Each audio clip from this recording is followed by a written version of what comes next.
오늘 여러분과 함께 계속해서 시편의 말씀, 우리 고난 중하는 시편의 말씀을 나누고 있습니다. 오늘 32편의 전반부의 말씀을 오늘 여러분과 함께 은혜로 나누고자 합니다. 오늘의 그 제목은 참회의 은혜입니다. 참회의 은혜, 회개의 은혜입니다. 초대교회에서 이 참회의, 다시 말해서 회개의 시로 쓰여졌던 시편이 7개라고 합니다. 그래서 6편, 32편, 오늘 우리가 읽은 32편, 38, 51, 102, 130, 143편, 이렇게 7개의 시편이 성도들이 참회하기 위해서 사용했던 그런 시편들입니다.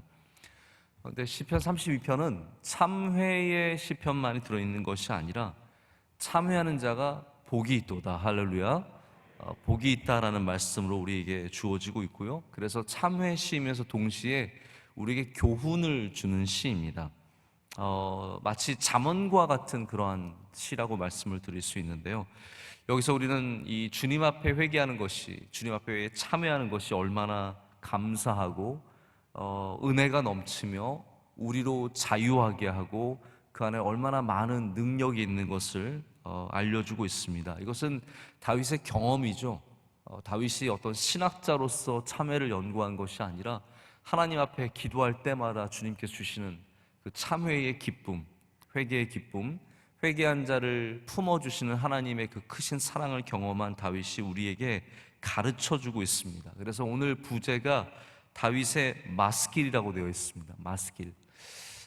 이 마스길에 대해서는 신학자들도 아직까지 분명한 결론을 못 내리고 있습니다. 무슨 뜻인지 정확하게 몰라요. 성경에 이렇게 아직까지 결론이 안 난 그런 단어들이 몇 가지가 있는데 그 중에 하나가 마스길인데, 그래도 우리 대부분이 추측은 할 수 있는데 그것이 뭐냐면 바로 훈계입니다. 가르침. 그래서 다윗이 어떤 훈계의 목적과 가르침의 목적을 갖고 쓴 시편이 32편이라고 생각을 하시면 될 것 같습니다. 구약의 팔복처럼 시편 32편은 우리에게 복 있는 자에 대해서 말하고 있습니다. 복 있는 사람이 누구입니까? 복 있는 사람은 바로 허물의 사함을 받고 자신의 죄가 가려진 자입니다. 복 있는 자는 누구입니까? 마음에 간사함이 없고 여호와께 정죄를 당하지 아니하는 자입니다. 간사하게 어쨌든 이 죄를 피해 보려고 하나님 앞에서 이렇게 숨어 다니는 그러한 간사한 사람이 아니라 정직하게 하나님 앞에 나아가는 사람, 할렐루야. 주님 앞에 나의 죄를 간사하게 숨기지 않고 모든 것을 내어놓는 그 사람이 바로 주님께 정죄를 당하지 않는 복 있는 사람이라고 말하고 있습니다. 저는 사순절을 맞아서 우리가 주님 앞에 반드시 회개하는 날이 있어야 합니다. 주님 앞에 나의 죄를 자복하고 주님이 주시는 이 복된 날을 맞는, 이 자유함을 맞는 날이 있어야 하기 때문에 오늘이 여러분에게, 저와 여러분에게 그런 날이 되기를 간절히 소망합니다. 다윗의 복은 자신의 위대함은 낮춰보고 자신의 부족함, 특별히 자신의 죄를 크게 보았다는 데 있습니다. 다윗은 항상 자신의 죄를 하나님 앞에 크게 보았습니다. 그래서 하나님께 또한 죄를 사함받는 것을 귀한 복으로 알았습니다. 우리도 하나님 앞에 나의 죄를 사함받는 것을 정말 큰 영광이요, 기쁨이요, 감사요, 큰 것으로 볼 줄 알아야 합니다. 예수님의 비유 중에 1만 달란트 빚진 자가 임금의 용서를 받는데 그 용서를 가볍게 여깁니다. 이 1만 달란트는 돈으로 환산할 수 없는 그러한 큰 금액입니다. 우리의 죄와 같은 거예요. 우리의 죄가 돈이 많다고 해결될 수 없는 것이죠. 아무리 힘있고 돈이 있어도 자기의 죄를 돈으로 갚을 수 있는 사람은 아무도 없습니다. 그래서 예수님께서는 우리 그 큰 죄를 오직 하나님만이 용서하실 수 있음을 가르쳐 주시는 겁니다. 나의 1만 달란트, 아무 힘을 써도 갚을 수 없는, 내가 평생을 모아도 모을 수 없고 갚을 수 없는 그것을 임금께서 용서해 주시는 거죠. 그 탕감이라는 단어, 예수님께서 쓰셨던 탕감이라는 단어가 바로 오늘 사함이라는 단어와 똑같은 의미예요. 사함을, 그것을 탕감해 주시는 거예요. 큰 죄를 용서해 주셨는데 그것에 대한 감사, 이것이 얼마나 큰 거에 대한 감격과 감사가 없으니까 나가서 나에게 100데나리온 빚진 자를 용서할 수가 없는 겁니다. 그 빚진 자가, 탕감받은 자가 용서할 수 없는 것은 성격이 꽁해서가 아니라 그 받은 복을 인지하는, 이해하는 그 감사가 없었기 때문이죠. 다윗은 보십시오. 자기의 죄를 용서받은 것이 얼마나 큰 것인지를 알고 있었습니다. 회개하는 자는 반드시 이러한 이해가 있어야 합니다. 나의 죄를 하나님께서 용서하시는 것이 얼마나 큰 복인지를 우리가 오늘 이 말씀을 통해서 깨달아야 할 줄로 믿습니다. 그래서 항상 이 복은 자기 자신만을 위해서 주시는 것이 아니기 때문에, 내가 만약에 용서의 복을 받았다면 우리는 내가 특별한 대단한 믿음을 가져서가 아니라 그 큰 죄를 용서해 주신 하나님의 은혜를 받고 우리도 또한 남을 용서해 주는 사람들이 되어야 할 줄로 믿습니다. 제가 방금 말씀드렸지만 복 있는 것의 특징이 뭐냐면, 성경의 복은 그런 것 같습니다. 성경의 복은 내가 소유하고 내가 독점하는 것으로 끝나지 않습니다. 성경의 복은 반드시 나누고 누군가에게 전해주는 게 진짜 복의 정의라는 거죠. 할렐루야. 그래서 물질의 복을 받든 건강의 복을 받든 가정의 복을 받든 이것이 나의 소유, 내가 독점하는 어떠한 복이 아니라 반드시 하나님의 백성들을 위해서. 그래서 제가 이 말을 이렇게 썩 좋아서 표현하진 않지만 개인적이지 않고 공동체적이라는 말을 많이 쓰잖아요. 이 공동체라는 표현이 때로는 너무 좀 가끔 이렇게 마음에 걸릴 때가 있는데, 복이 여러분 그렇습니다. 복은 절대로 개인적이지 않습니다. 공동체적입니다. 그래서 우리가 죄사함의 복을 받았으면 반드시 그 죄를, 남의 죄를 용서해 주는 거기까지 나아가야 할 줄로 믿습니다. 자, 여기 오늘 하나님의 말씀에는 하나님께서 죄를 용서하시는 방식을 세 가지로 하고 계심을 우리에게 보여주고 있습니다. 그렇게 다윗이 느낀 거죠. 첫 번째는 사함이라고 되어 있습니다. 허물의 사함을 받고, 그리고 두 번째는 죄가 가려지는 것이고요, 세 번째는 여호와께 정죄를 당하지 아니하는, 바로 이 세 가지의 이 죄를 용서받는 방식이 있습니다. 제가 세 가지에 대해서 좀 말씀을 짧게 드리고자 합니다. 첫 번째 사함은 뭐냐면, 이것이 바로 가장 보편적인 용서입니다. 주님께서 우리를 용서해 주셨다는 거죠.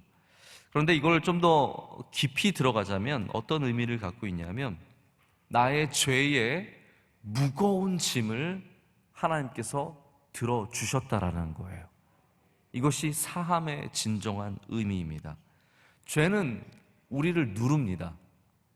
죄를 짓고 자유하게 사는 사람은 없습니다. 자유한 줄 알고 있을 뿐이지 어느 누구도 죄를 짓고는 자유할 수 없습니다. 그 무게가 점점 우리를 누르고 있습니다. 죄를 반복할수록 계속해서 그 죄는 짐이 점점 쌓여가는 힘을 갖고 있습니다.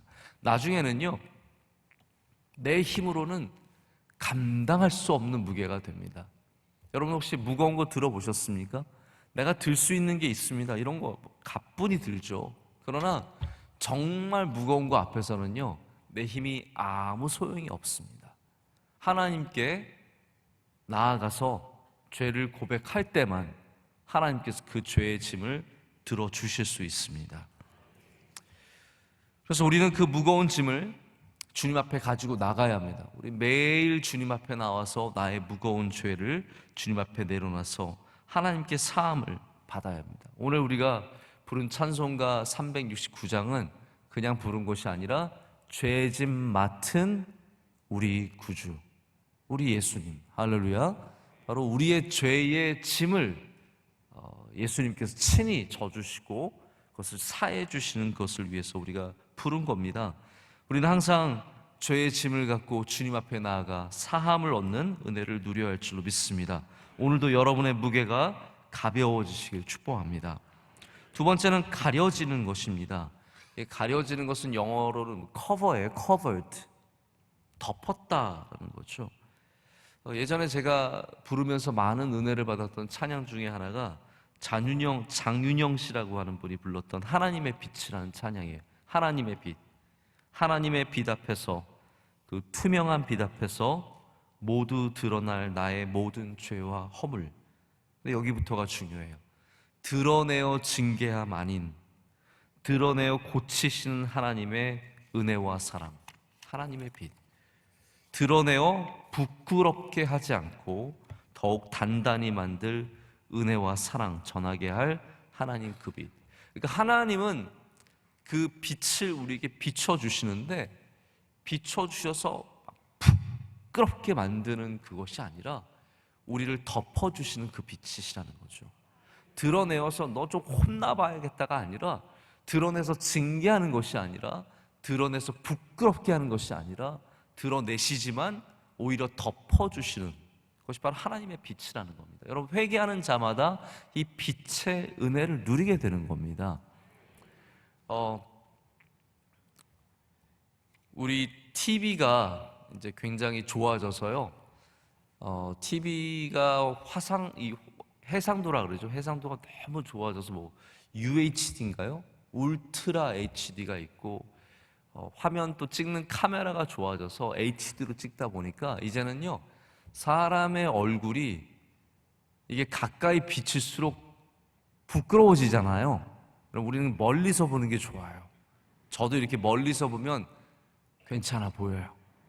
그러나 가까이 가면은 사실 우리는 부끄러운 얼굴이죠. 그래서 연예인들이 끊임없이 성형을 하고 끊임없이 피부 관리를 받는 것이 이게 정말 가까이 찍어버리기 때문이에요. 저 요즘에 이제 저희 교회도 카메라를 이제 좀 바꾸고 뭐 여러 가지 조명을 하면서 제가 점점 부끄러워지고 있어요. 이게 밝아질수록, 환해질수록 우리는 부끄러울 수밖에 없습니다. 근데 하나님의 은혜는 뭐냐면 그런 우리를 덮어주시고 가려주시고 괜찮다라고 말씀해 주시는 거예요. 이게 굉장히 우리 한국적인 개념이에요. 한국적인 개념은 없애준다는 것보다 덮어준다는 것에 더 많은 다가움이 있어요. 우리 죄를 하나님께서 뭐 싹 없애주신다? 그것도 시원하고 좋아요. 그런데 우리 한국적인 개념은 뭐냐면 하나님께서 오셔서 덮어주신다는 거예요. 가려주신다는 거죠. 여러분, 오늘 우리 죄를 고백할 때 주님께서 우리의 모든 부끄러움을 가려주실 줄로 믿습니다. 드러내시지 않게, 드러나지 않게 하나님께 철저하게 가려주셔서 여러분들을 불쌍히 여겨주시는 거죠. 예수님께서 가늠하다 현장에서 잡혀온 한 여인을 만나십니다. 많은 사람들이 예수님께 어떻게 해야 되겠냐고, 현장에서 잡았는데 돌로 쳐 죽임이 마땅하지 아니하냐고 다 돌을 들고 정말 거센 맹수들처럼 달려들고 있을 때 예수님께서는 죄 없는 자가 먼저 치라라고 말씀하시면서 이 여인을 가려주시는 거예요. 부끄러운 여인. 현장에서 잡혔으면 여러분 얼마나 부끄럽겠습니까? 그러나 그 여인을 주님께서 가려주시고 불쌍히 여겨주시는 거죠. 허물을 덮어주시는 겁니다. 하나님 앞에 정직하게 나가면, 간사하지 않고 정직하게 나가면 하나님께서 반드시 우리를 다 가려주실 줄로 믿습니다. 세 번째는 정죄를 당하지 않는 것입니다. 이 말씀은 법정에서 판결을 받지 않는다는 말씀과 같습니다. 법적인 용어예요. 그래서 오늘 이 세 가지는 문화적인, 그리고 영적인, 그리고 심지어는 법적인 이런 모든 용서를 다 포함하고 있습니다. 주님께서 우리를 사해 주시고 덮어 주시고 정죄하지 않으신다라는 거예요. 그 정죄하지 않는다는 게 여러분 얼마나 자유하냐면요, 그 죄로 다시 추궁하지 않으신다라는 거예요. 주님 앞에 나오면 너 언제 그 죄 졌지? 내가 그거 잊지 않고 있다. 너는 그 죄의 값을 반드시 치러야 한다. 이렇게 정죄하지 않으신다라는 거예요. 우리가 회개하고 주님께 정직하게 나와 모든 죄를 고백하면 주님도 그걸 잊어주신다라는 겁니다. 다시 묻지 아니하신다라는 거예요.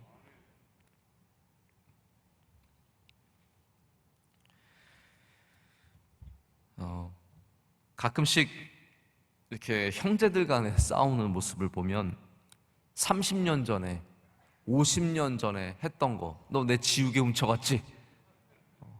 그때 나 밥 안 주고 네가 다 먹었지?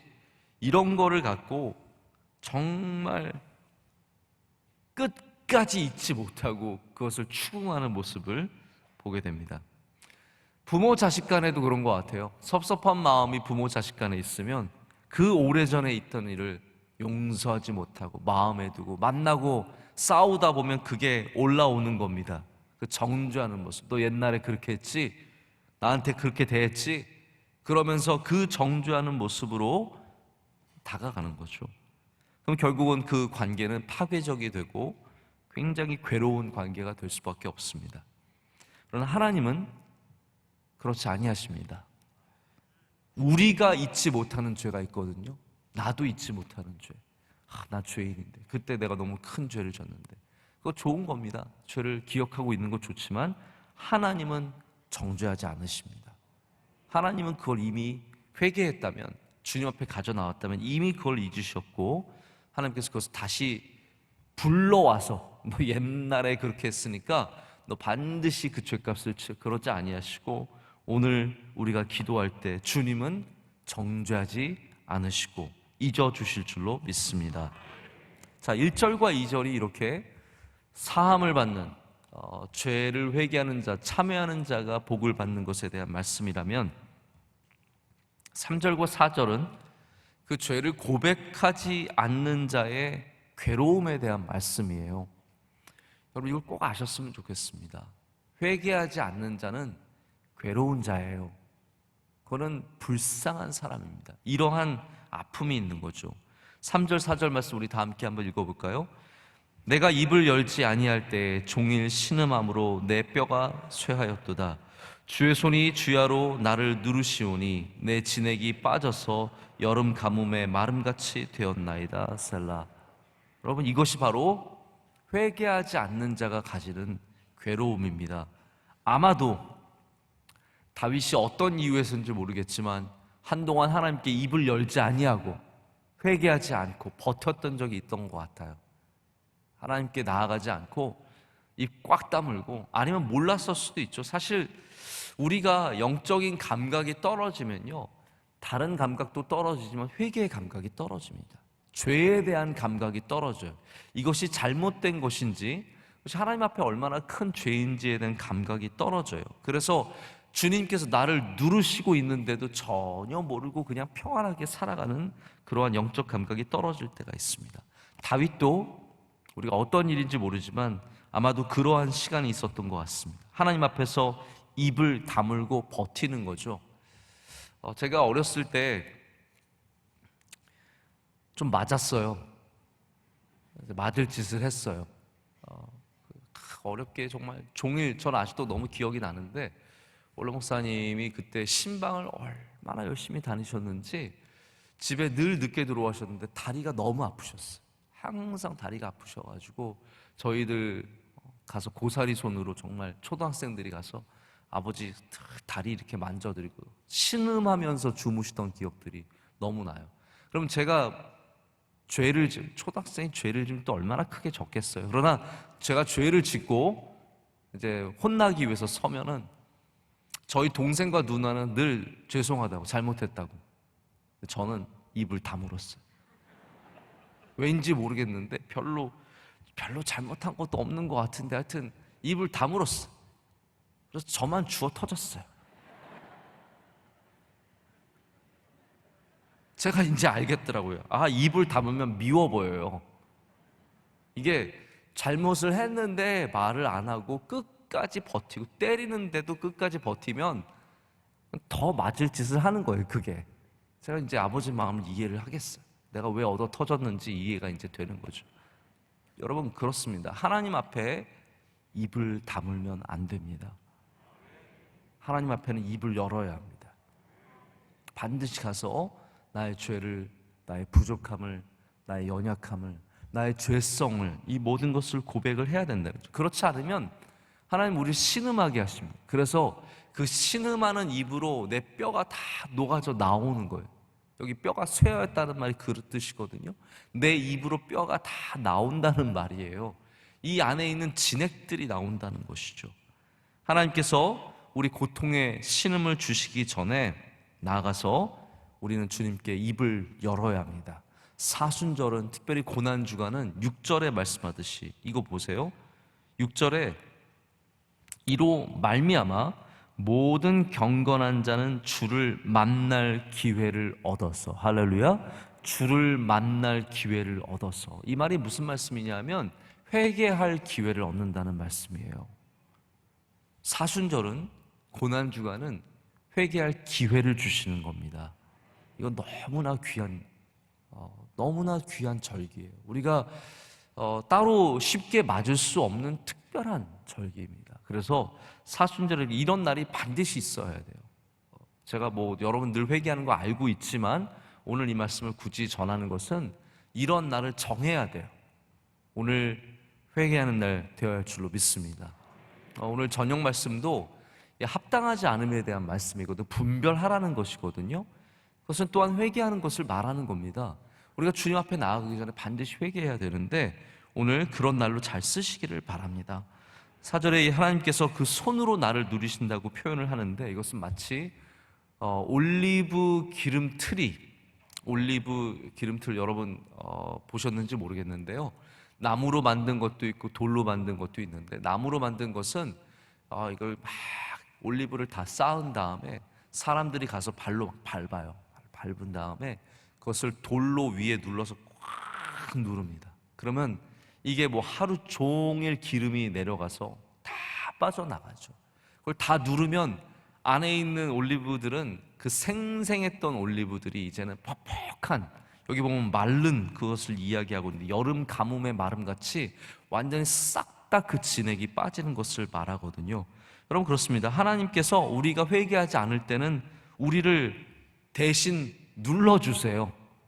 죄의 무게를 느껴보라고 우리를 눌러주시는 거죠. 여러분, 우리 삶 가운데 눌려짐이 있는 것이 우리가 회개하지 않은 것이 너무 많아서 그럴 수도 있다는 사실을 여러분 분명히 인지하셔야 됩니다.